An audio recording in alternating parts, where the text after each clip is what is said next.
welcome to LOA Today. I'm Walt Thiessen. With me today are Louis D'Souza and Anne-Marie Young. This is your Daily Dose of Happy. We are so happy you decided to join us today. Indeed we are. We were actually expecting to have a special guest with us today, but she's AWOL. She's not here. So we're just going to carry on anyway, like we normally do, and have a good time and raise the vibration, get that daily dose of happy in, because we don't need to have a guest in order to make that happen. So just have a good time, which is a good thing to do. So Anne-Marie, Louis, how you doing? Yeah, very good. All good, thank you. We had a good time on a podcast by Melissa Oven, who was here last Monday, and got a chance to do it on that side of the fence, and it was fun. We had a good time today. Hey, Sam. Hey there, Sam. Good to see you. Glad you can make it. I was interested in your choice of words, Walt. What do you mean? Well, AWOL, after all the war that's going on at the moment. Well, yeah, that's right. It probably wasn't the best choice. Yeah. See, that's what happens when you don't watch the news, read the news, look at the news, pay attention to the news. You forget about the news. You know, it's just not part of your consciousness anymore. But, you become insensitive, Walt. Oh, God, yeah, I guess I was. Oh, sorry. Oh, dear. Apologies to all who are going through difficult times right now.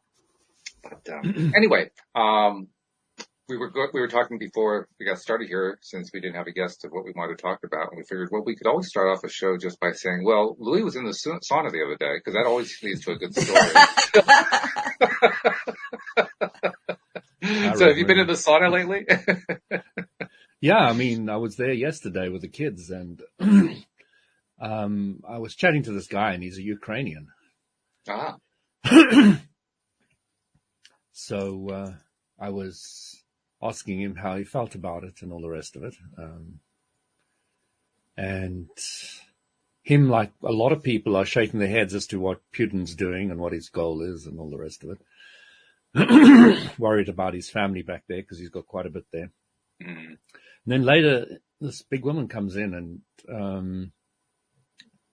when I say big, I don't mean overweight. I just mean really big-bodied. You know, It's rare to see somebody that's that tall, huge, muscular, and all the rest of it. It's just a massive body. I always appreciate those kind of things.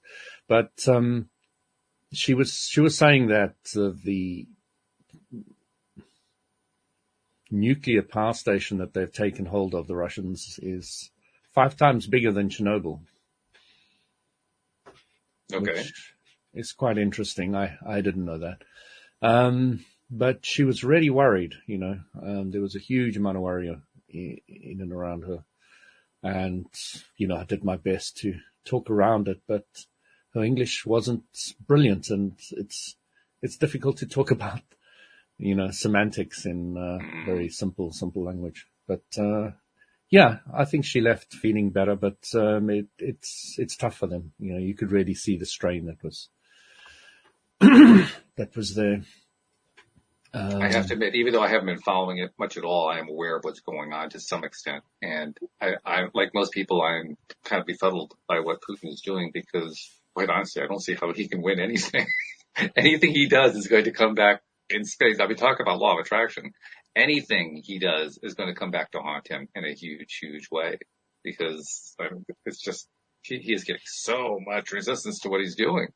I mean, we talked often about how, when you put stuff out into the world, it mirrors back to you what's going on inside of you. And the mirror that he's getting back to him right now is like, oh my God, would I really want to be a part of that if I were him? No, I wouldn't, but that's what he's putting out there. So yeah, I really don't see how it ends nicely for him. That's what the guy was saying.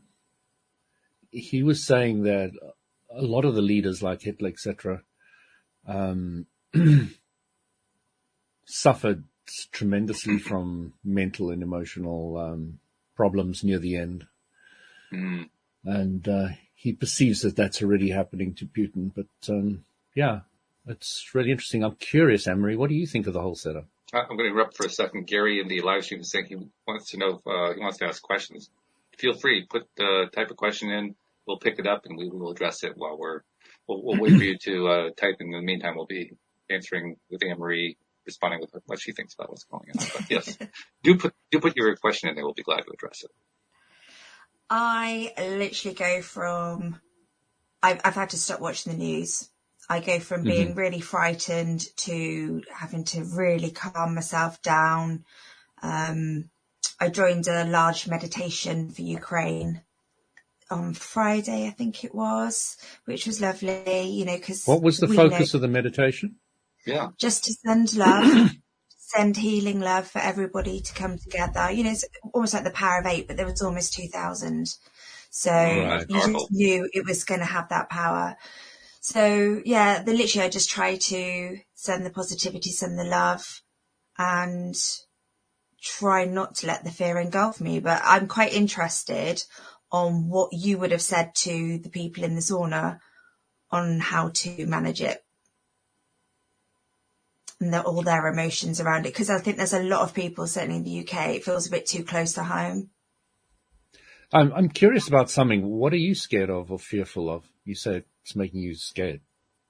What have you analyzed what thoughts or thought is? Do you know what you don't want, or you know what I mean? Yeah. You're scared of it erupting. You just can't help but feel.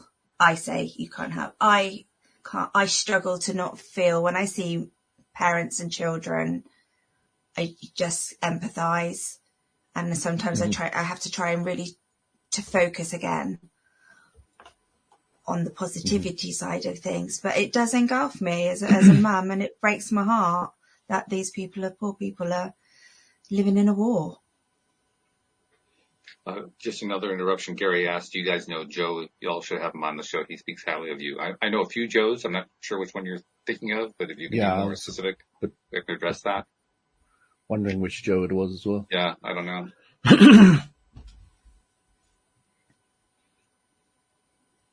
Joe Mama, I don't know who that is.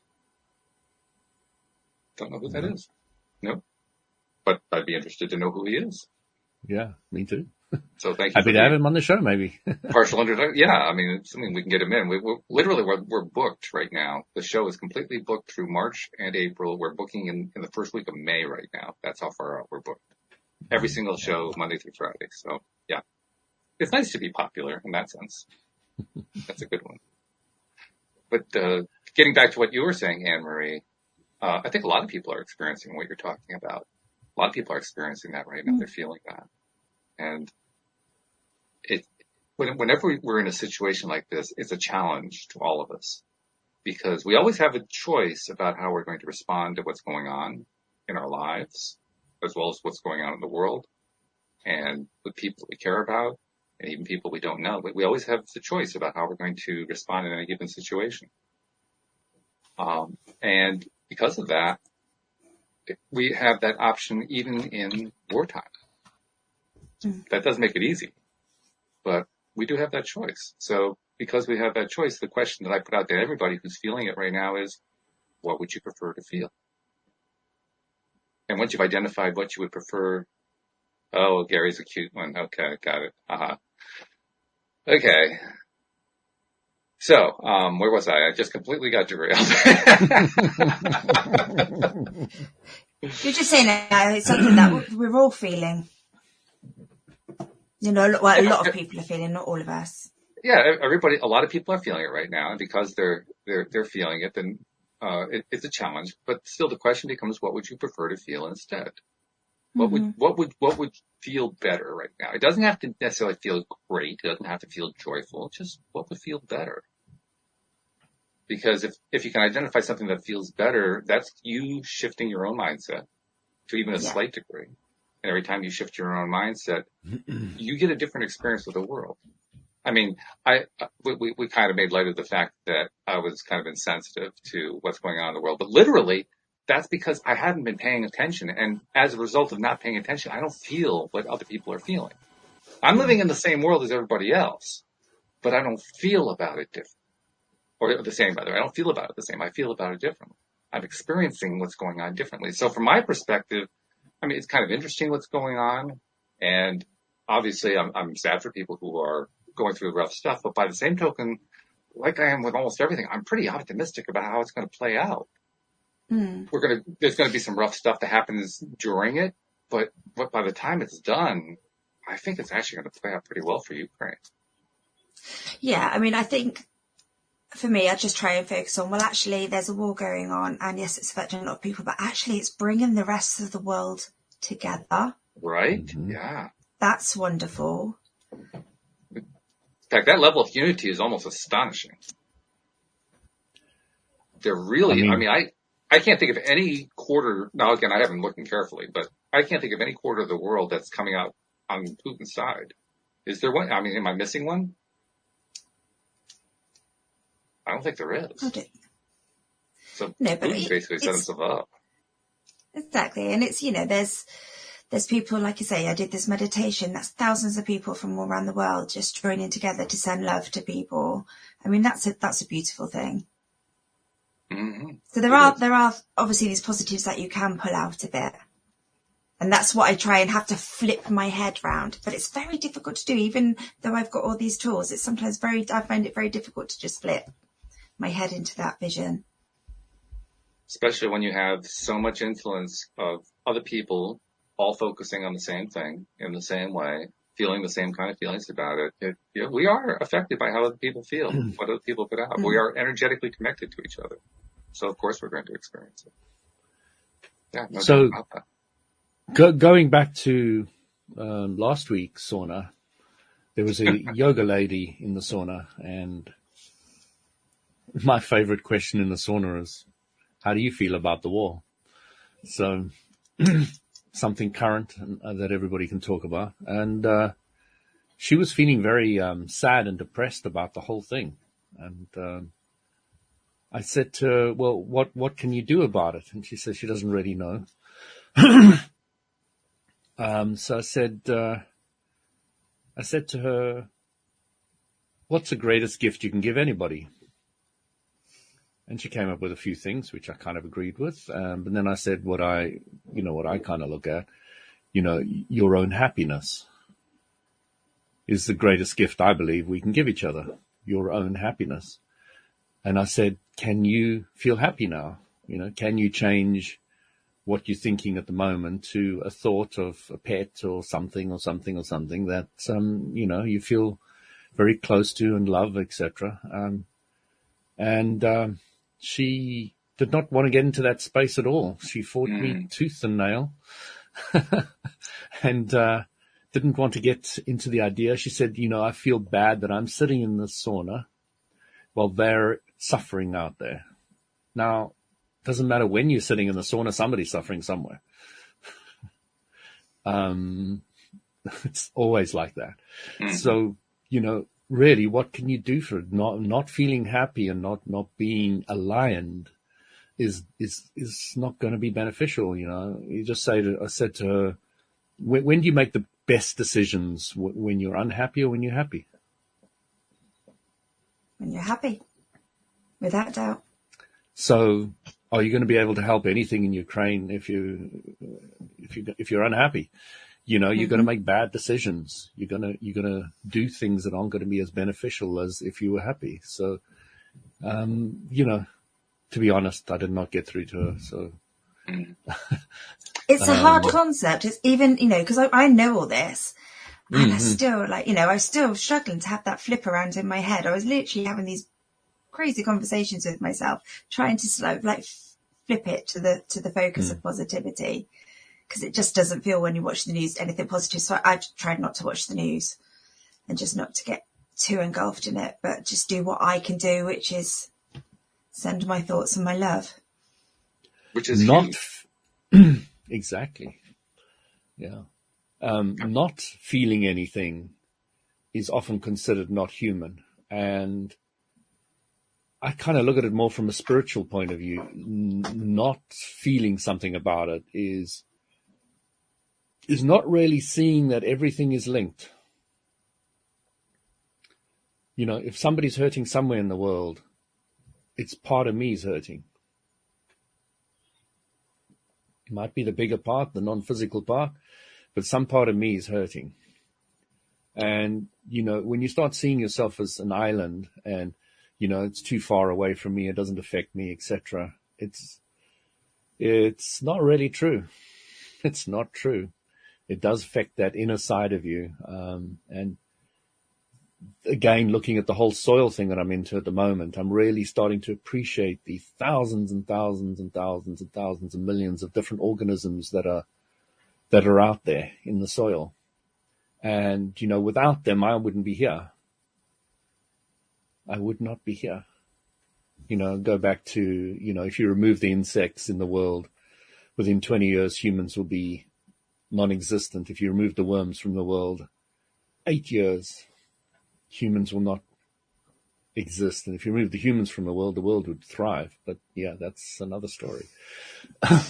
But, we really have to start seeing that we all rely on each other. And I think the world is getting so small now, in what sense I mean that, that we're really starting to appreciate that we, even Ukraine and Russia, two countries, can have a huge impact on our bread, all the things we make with bread, which is uncalculable amount of things, because, they together, I think it's 35% of the world's maize comes from them. So, it's really quite interesting that we're starting to very clearly see now with the soil, with the war, with everything, that everything's linked, that everything is linked in some way or another to each other. And that we really need to start respecting all life, not just our little world here. But, if we remain happy, if we remain aligned, we can help the whole. So, it's really quite a complicated and simple thing to understand. I'm finding the complexities really coming in the link between everything, especially with the soil. So many things are reliant on so many other things, and that whole cycle needs to be complete and full before things flourish. And, I would love to see humanity flourish more and more. And I think these travesties that are happening to us are really helping us see much, much clearer the links of the weaving that is going on between all things that we can see and not see on this planet. I think that's true. Simply because whenever we focus our attention on stuff that we don't like, what's the basic rule? You've reminded us of this every single Monday that I can think of. Focus on what you don't like. It's basically setting you up for what it is that you do like, what it is that you do want instead. And that in and of itself is going to be a huge step forward. I think about what we've gone through with the pandemic. Now, the pandemic started in 2019. That's why it's COVID-19. But really, for most of us in the world, it started around March 2020. And from March 2020, in some cases to the present, in other cases until, say, last fall or over the winter or whatever, people have been dealing with lockdowns and masks and a whole bunch of stuff that in many cases they didn't like, they didn't want to deal with, but they were dealing with it anyway. And really cool things came out of it. There were some sad things that came out of it. People got sick, people died, but there were also some good things that came. And that's what I always remind myself of whenever I think about situations like this. You asked the question, or brought the idea anyway, Anne-Marie, about, it can be tough to make that shift, even when you know that it's important to make that shift. And you're right, it can be tough. I mean, I've talked about that here on the show for almost 10 years, how difficult that can be. But by the same token, I've also been learning that I can make shifts one step at a time, like a micro shift, to use Dan Mangana's term. I can make little shift here, little shift there. And over time, what has happened as I've learned to do that, first of all, I've gotten better at making the shifts. My pivots have gotten cleaner. I'm not called for traveling anymore. And more than that, I am also able to do it easily. Whereas early on, it was really hard. I remember my first few years doing the show, I would be talking with Joel Elston at that point, and we were talking about what it takes to pivot and so forth. And there were times I couldn't even imagine being able to do it. And then I would be able to do it in like little, tiny, teeny tiny ways. And then I did it in more teeny tiny ways. And that's where the whole micro-shifting thing starts to take effect. That the more that I kept trying to do it, and I wasn't consistent about it, but the more I kept trying to do it, a little bit here, a little bit there, 4 steps forward, 5 steps backward, 3 steps forward, better I got at it. Until now, we've gotten to the point where, I mean, I'm not paying attention to the news, but even, like, I looked at the news today, actually for the first time in about 6 months, just to scan the headlines, and there was nothing really different in there, so I just kind of said, okay, I got it. Moved on. But it doesn't have the impact on me anymore. Because I've done so much work to learn how to shift my perspective. Not that I'm superhuman or anything. I've just been doing a lot of work on it for years. I just keep doing more and more and more. And I backslide and I do some more, and I backslide and do some more, and backslide and do some more. I just keep at it. I keep at it. And it's gotten to the point now where it's not so hard anymore. Nope. It just gets easier over time. But you got to put in the work. You got to put it in. Otherwise, you're not going to get there. No, you got to put in the fun, please. Oh, okay. Well, that's okay. I'm okay with that. Yeah. I guess you don't want Anne-Marie to run away now. Perhaps work isn't the best word. She's got enough honestly, work. It's actually a fun kind of work to me. Yeah. And it's the only, and plus also I'm kind of drawing. I've recently been reading a book that, it's one of those books that we've all heard about, but I actually started to read it, and I'm like 3/4 of the way through, with the Wallace Wattles book, the book that The Secret was based on, The Science of Getting Rich. I'm actually reading it through, and it's one of the things that he gives attention to. Oh, I've read that as well. Yeah. It's been, I mean, I skimmed it. I had a general idea what it was about, but I never read it actually word for word carefully all the way through. It's been an interesting exercise to do that. But one of the things that I've been picking up in it is the importance of understanding how our thoughts really do impress upon what's the phrase he uses? I think he calls it the thought substance. In other words, he describes how there's a substance to the universe, and when you impress your thoughts upon that substance, the universe must yield to some representation of whatever it is that you're thinking about, that you're focusing your thoughts on. And the more I thought about what he was describing, the more I started applying that just in the last few days. I'm really just applying this particular thought at this particular time, and I'm really impressing it. And he makes a very clear point. You don't really need, it's not like putting out a prayer and you keep praying to God. It's not that kind of thing. It's more just you keep returning and focusing on the thing that you desire, on the positive aspect of it, not the lack of it. I'm determined to be focused on, I want X, and I love X, and I'm excited about X, and you just really, really focus in on that. And when you do, it's amazing. I mean, we've all had experiences with it, but it's amazing what comes into your life. And it's not like, he describes this part really nicely. He says, it's not like, now of course, this was written like 1910, right? That's about when he wrote the book. So it's not like one of the early typewriters. You want a typewriter, which was, beyond the means of your average person. It's not like you ask for a typewriter and the typewriter mysteriously materializes in front of you. That's not the way it works. But you can still get the typewriter, and it will be delivered to you through the normal processes of the world. I mean, at that time, there were manufacturers who manufactured typewriters, and they distributed typewriters. And so if you really, really, really, really focused on and really wanted and desired and had this strong passion for a typewriter, the typewriter would show up. It's just that most people didn't know that. 99.99999% of the people didn't know that. That's why they said the secret was hidden. It really wasn't hidden. They just didn't know. So that's what I think about in these situations. And that's how I make the shifts. I keep thinking about, what power do I have? How much have I been practicing? What have I learned from that practice? And then I do it again. In the midst of that chaotic situation, whatever it is, in this case, it's a pretty chaotic situation in Ukraine. But in the midst of that, how much, even if it's just a little bit, how much can I shift my attention right now? Do you know what words they used to use for that ability in the old days? I used to use it as well. What's that? It's called spiritual detachment. Oh, okay.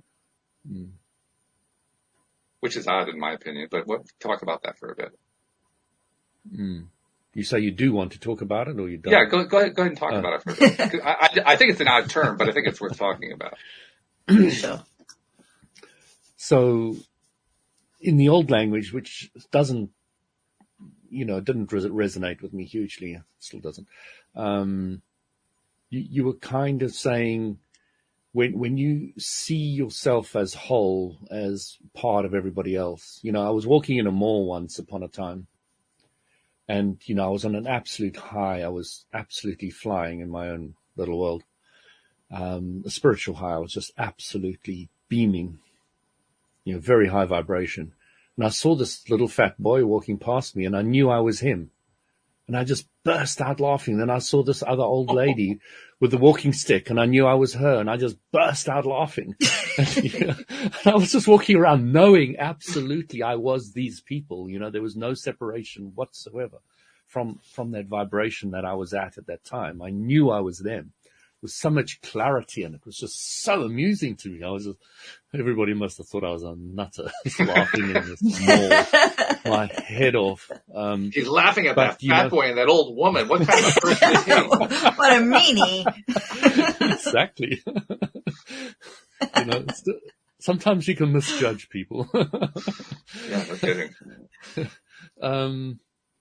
So, the spiritual detachment is the kind of not being so engrossed in this whole war thing, not being thrown emotionally around this way or that way, but being able to maintain your center.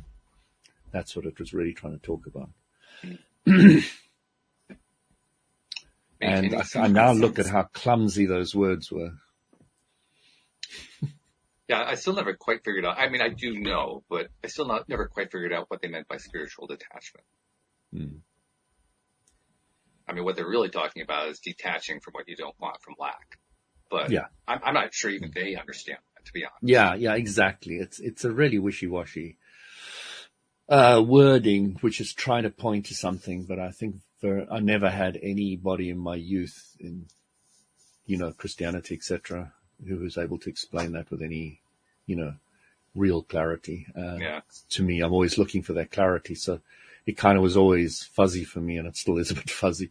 You can kind of see where it is, where what they're pointing to. I think you hit the nail on the head there, Walt, with, they're trying to avoid what they don't want and not fall into that negative emotion. But yeah. Anne-Marie, tell us something. Come on, tell us something.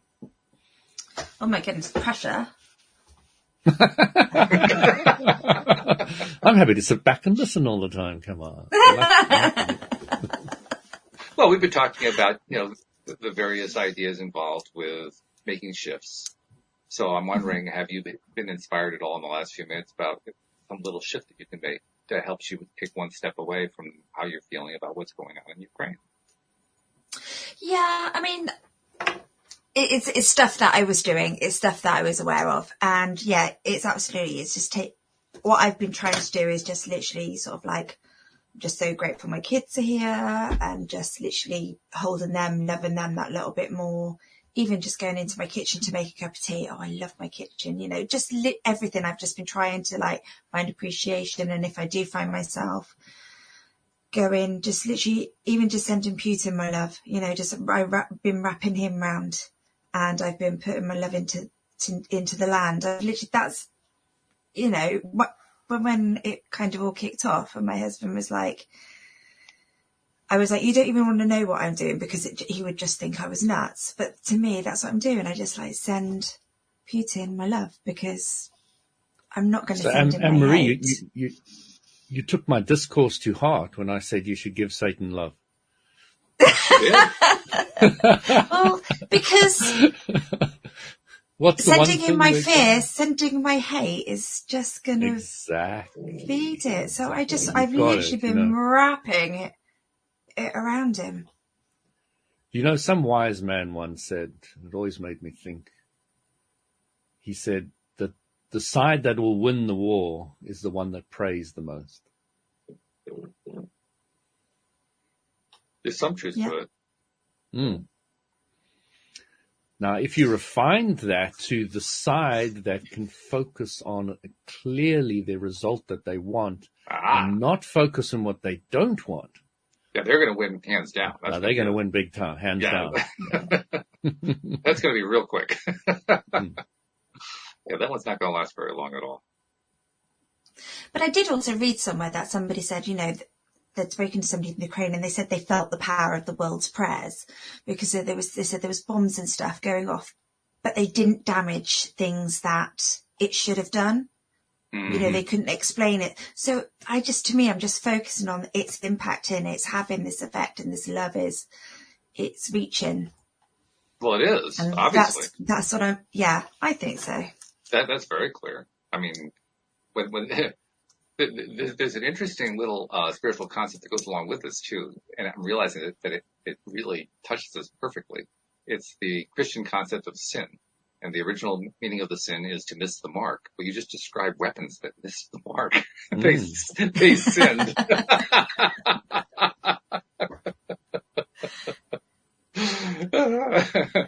It goes back to that little story Abraham Hicks was always saying, just to explain how the vibration works. He says, if you've got a robber and he's standing in a mall looking at all the people going past, this big businessman that's just about to go give this exciting presentation where he's going to get this huge deal and all the rest of it, he's not going to see that guy at all. He's going to see this person that is feeling vulnerable and worrying if what's going to happen to them and all the rest of it. Not necessarily about anything being stolen, but just a sense of vulnerability is all that's needed to get the attacker and the vulnerable together to. And that's where the value of sending out the love, not just to the Putins of the world, but to everybody. To everyone in Ukraine, everywhere around the world. Yeah. That's where that really comes into play, because when you do that, what you're essentially doing is you're reinforcing everybody's ability to feel less like a victim, to start feeling more empowered. Because the moment they start feeling more empowered, the world is going to shift the whole thing.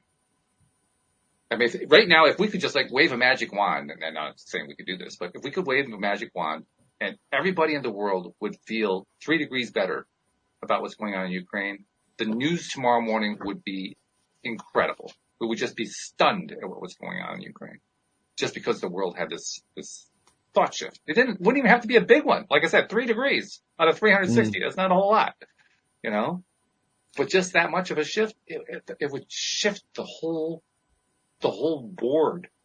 It would shift the whole playing field, or the war field, or whatever you want to call it. The whole thing would change just because of a mental change. It just makes me think we should get this into the education system, because if you could hit the children to grow up thinking like that, then not hit them like they were hitting me when I was a kid. Yeah. No, not like that. You know what I mean? If we could just show everyone their true potential. Exactly. Show them their true potential. It just would be so lovely.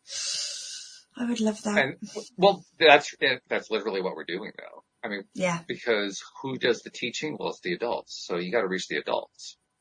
If you can reach the adults will teach the children. So really, I do think we could learn from the children. Oh, absolutely. There's a lot to learn from children. Children are probably our best teachers if we're smart enough to pay attention.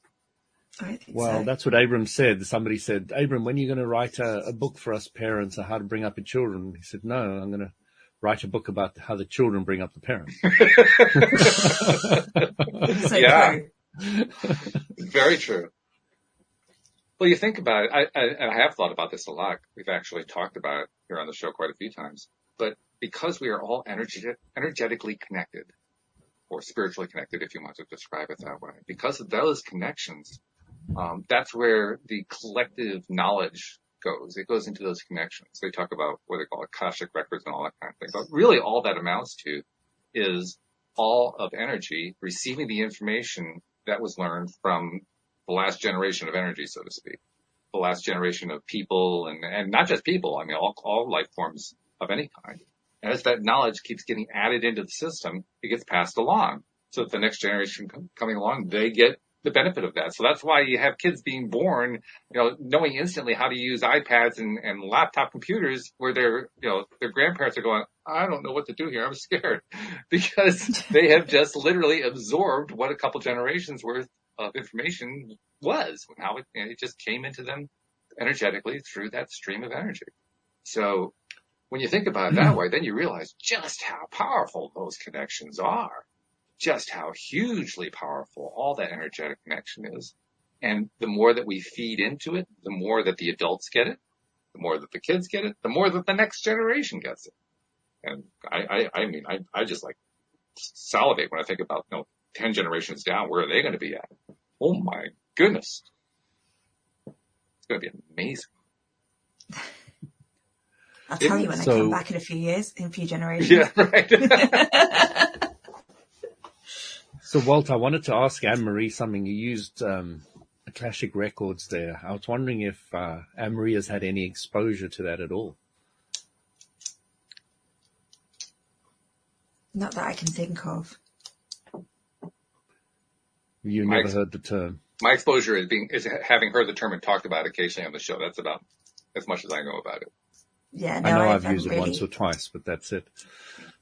So, energetically, on the inner, the way I used to talk about it, the inner, non-physical area, there's a collection of vibrations of everything that has been. Right.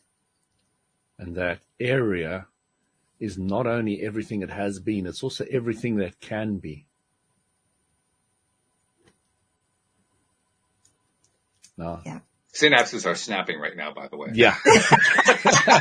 Bing, bing, bing. So often if you go to look at the Akashic Records, it's often looked at in the point of view that you would go there to look at your past lives. And it's like a deck of cards that folds out, and you'll pick the one that you're kind of drawn to, that kind of has a meaning for the kind of challenges you're having in this life. And it'll pop out and you'll be able to see that. It's often used in that context, but it's often used in the context of inventors who will go and tap into the Akashic Records to bring new inventions into this world. Interesting. So can it tell me about future lives? No, future is not written. The future, because of your current thought patterns, has a likelihood of turning out in a certain way. Yeah. So anybody who reads your future will be giving you a possibilities, or the strongest possibility that they can see at that moment in time.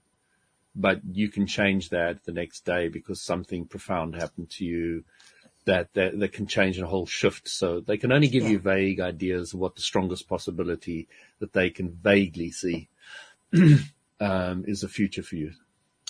Yeah, because that just made me wonder because a lot of people do at least go that's to card my opinion. readings. I'm sure other people I agree with will your have opinion. different opinions. Yeah. I agree with your opinion entirely. In fact, it reminds me of... It doesn't mean it's right. Just because you're right. All I care is whether it resonates with me. I don't care if it's right. Right is unimportant. Well, nobody else is driving this vessel, are they? Nobody else is driving this vessel. It's me. That's it. Yeah. Are you sure? Well, sureness is how you actually gain control. Yeah. The more sure you are, that's the degree to which you're willing to do what you have to do in order to maintain and build on your own control over your own life. Yeah. What you were saying though reminds me of there was that film series from the 1980s, early 1990s. I guess it was all 1980s. The Back to the Future series. Michael J. Fox and all that.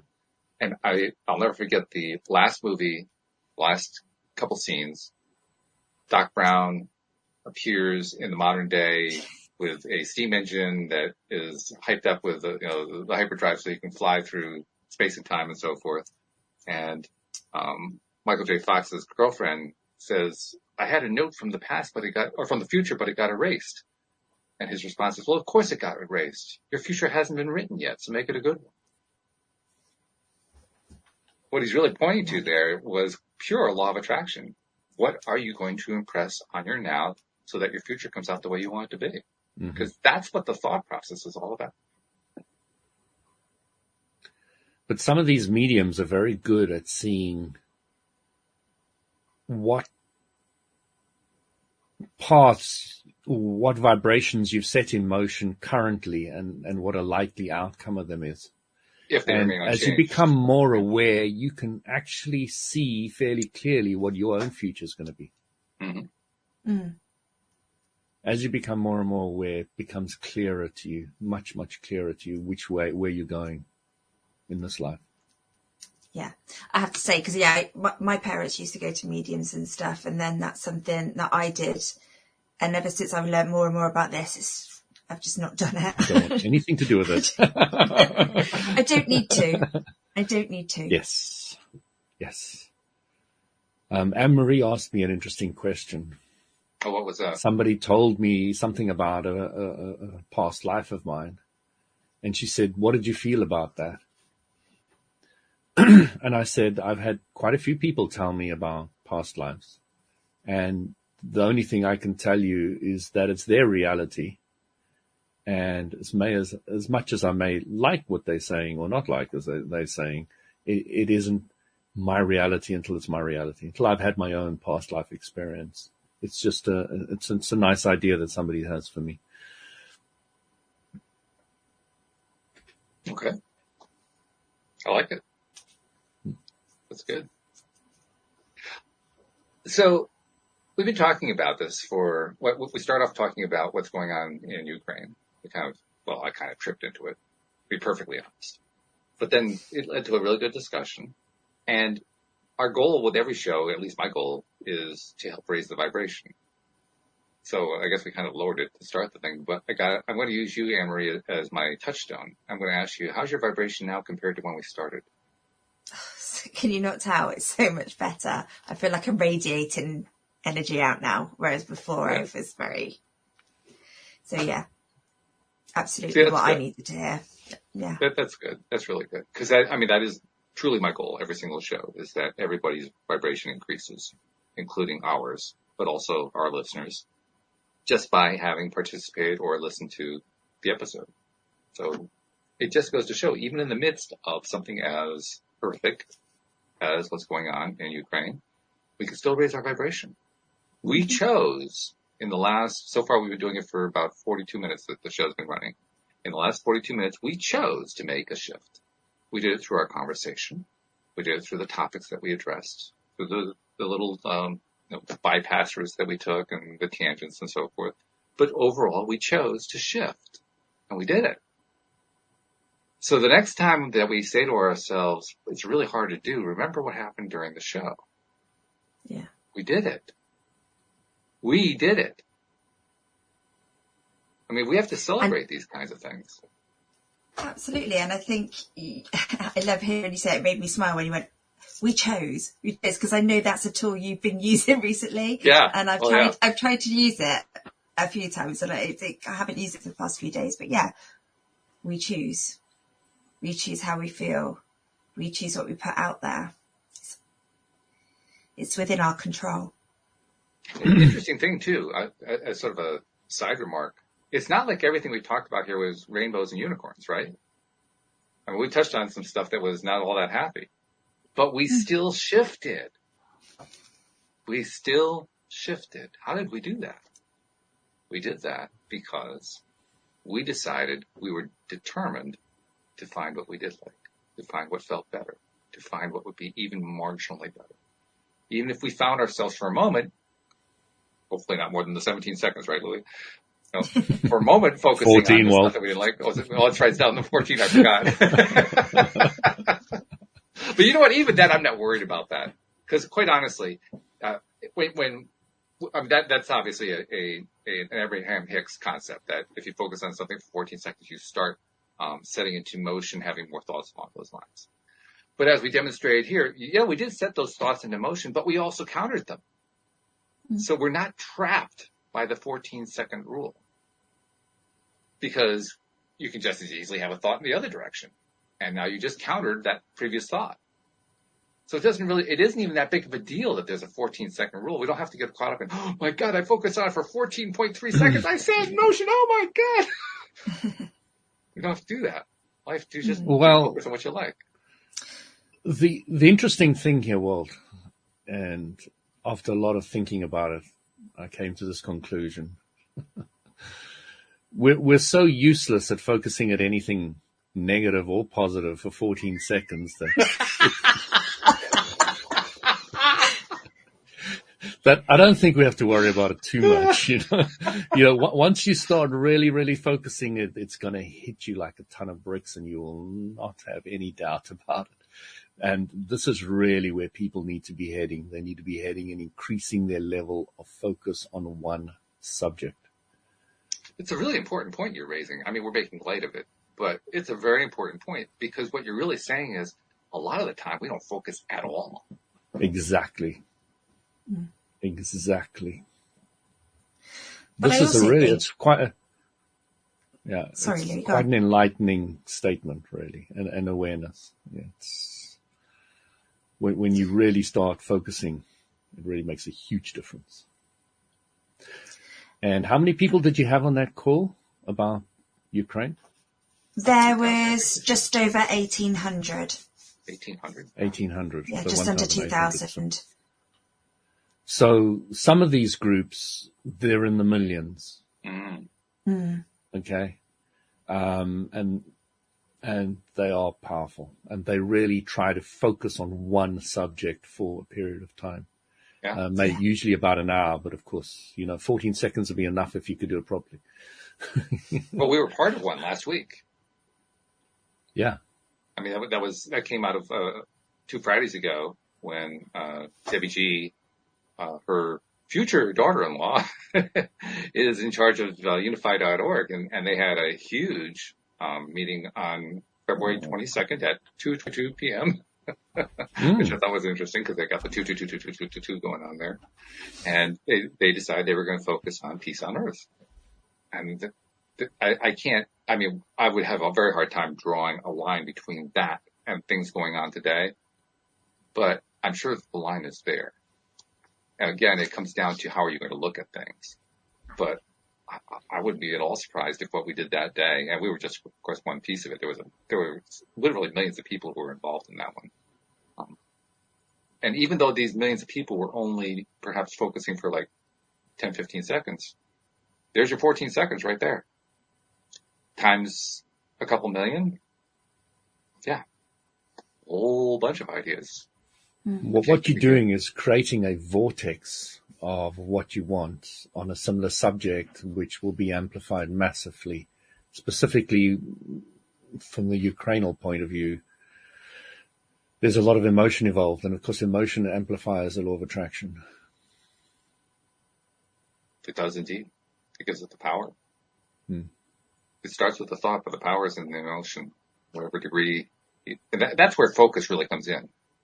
I hadn't really thought about it carefully until we just talked about right now, but I'm just realizing that's what the power of focus is. Focus is what brings the emotion. When we focus on something, really focus on something, that's when we start to feel it. It's like that mother whose kid's caught under a car. Yeah. She doesn't need much time to get that focus going, just to lift that car. Not at all. She's absolutely determined. And nothing's going to stop her. She doesn't even know how she's going to do it, but she just does it. Yeah. Mm-hmm. And she tries to do it afterwards, she still can't do it. It's only in the midst of the moment that she can do it. Sorry, Anne-Marie, I want to hear what you have to say there. I think it was the focus thing, really, because it was about putting, like, where you focus, and we don't half the time we don't notice what we focus, but actually I just went back to the woman in the sauna who struggled to feel happy because she felt bad. And it's actually noticing that you're feeling positive, or noticing that you're feeling good, or there's love, or whatever that may be, and not feeling guilty about it and changing that focus. Because like you said earlier, it doesn't make a difference. What will make a difference is sitting with that and sending that out there and staying in that higher. That's going to make a difference. So if this is new to you, then don't feel bad for feeling good. Just send your love. And bear in mind, too, those 2 million people who I think it was 2 weeks ago, who all were attempting to focus on sending love out, sending peace thoughts out. I guarantee you there were a large chunk of them that were not focused on putting out peace. They were focusing on not war. They were focusing on not violence, on not this, on not that. Mm.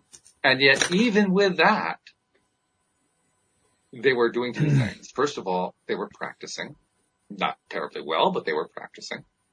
And secondly, the people who were getting it right were helping to feed energetically their ability to get better at focusing. Even though right at that moment in time, the ones who weren't focusing well weren't focusing well. But they were still getting that energetic feed from the rest of the community. So even though you have a whole bunch of people who still are having trouble with it, just by trying to do it, just by doing it in a community of people that includes others who are doing it well, they still benefited and they still helped. You know, Walt, the soil group that I'm a member of, why I'm so really happy with it, you know, and I would never, I'd never be one of these people who would go out there and say, rah, rah, save this, save that. But first of all, the leader is incredibly aware of the law of attraction. That's good. The entire movement is focused on solutions. It's called Save Soil. It's not called Kill the Pharmaceutical Company or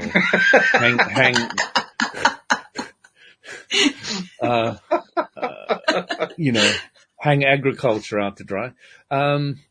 But it's very focused on a very balanced and harmonious way of healing everything, from specifically a law of attraction point of view. So I'm really fascinated about how it's all working at the moment, because the movement's growing like nothing. I was on another call the other day with another 750 people on it.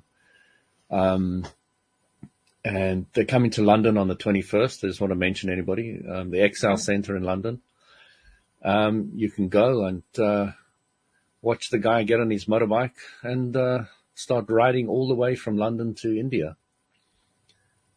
So it's going to be quite a trip all the way through Europe, all over the place. So, yeah, I'm quite excited about it. The purpose behind the trip is to raise awareness about soil. Is that what it's about?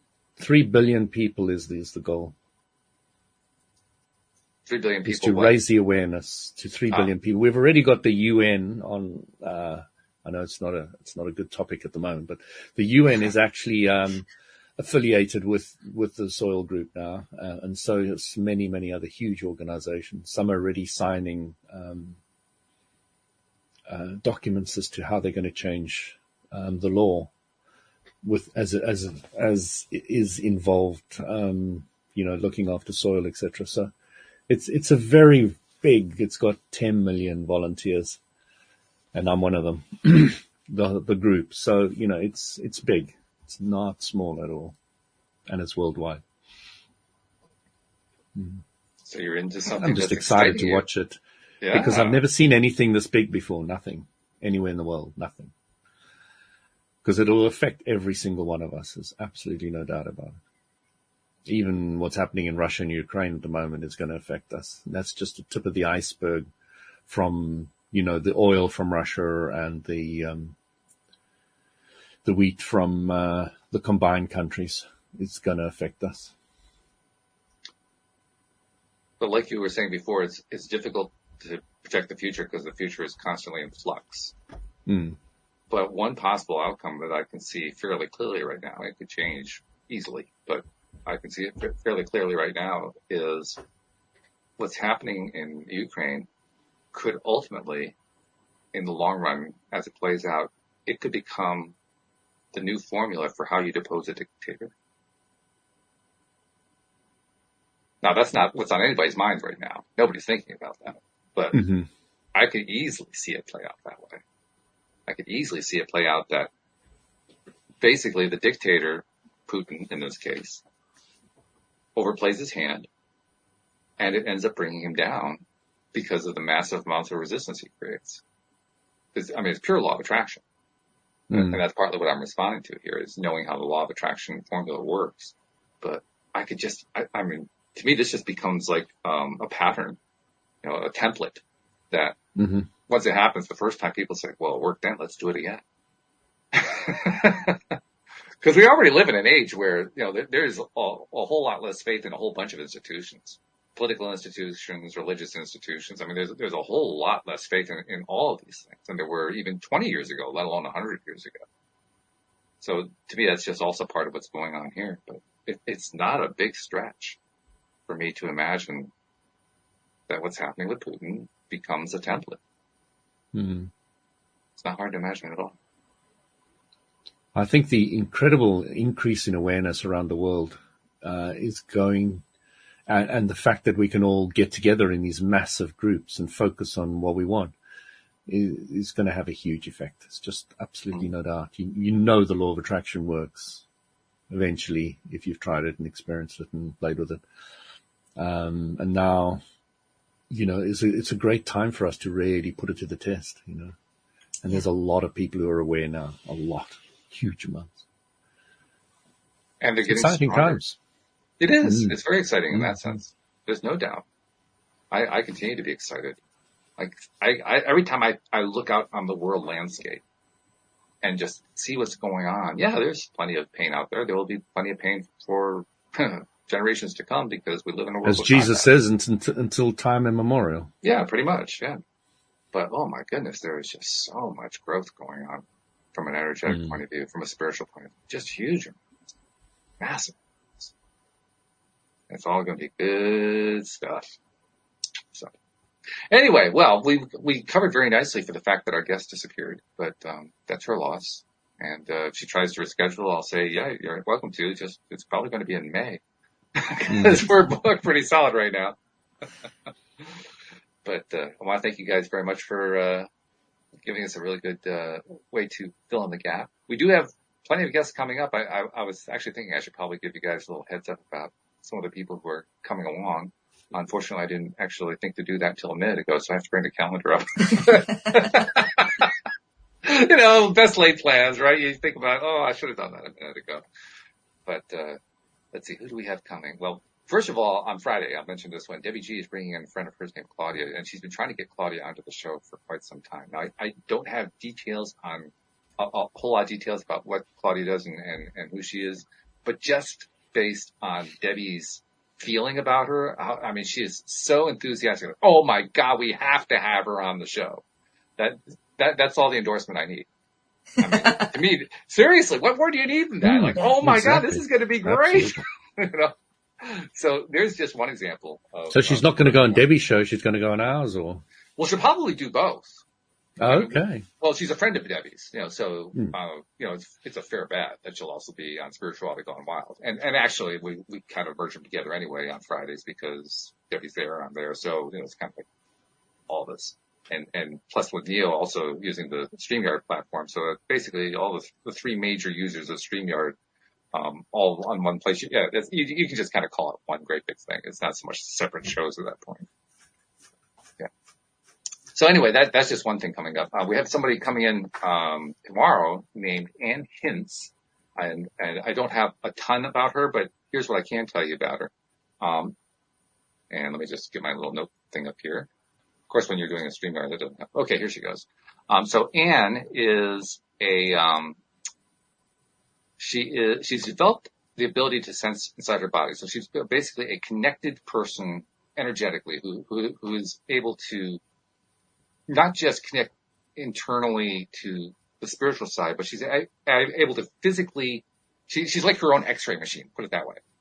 Okay. She's able to scan herself and basically go within and make changes as she needs to. And part of her work is to help teach other people how to do the same thing. So, yeah, it'll be fascinating. Must get her on our show. Yeah. I want to chat to her. Well, if you want her on the Monday show, you're going to have to wait a few months. But if you want to catch her while she's on, she's going to be on tomorrow's show. So just tune in for tomorrow's show. That's the easy way to do it. Yeah. It's interesting too how she got here. She's, when she was, to this place where she could do this because, when she was 19, she woke up one morning to find that her mother had died in the bathroom. And, 20 years after that, the tears from that trauma, they were still haunting her.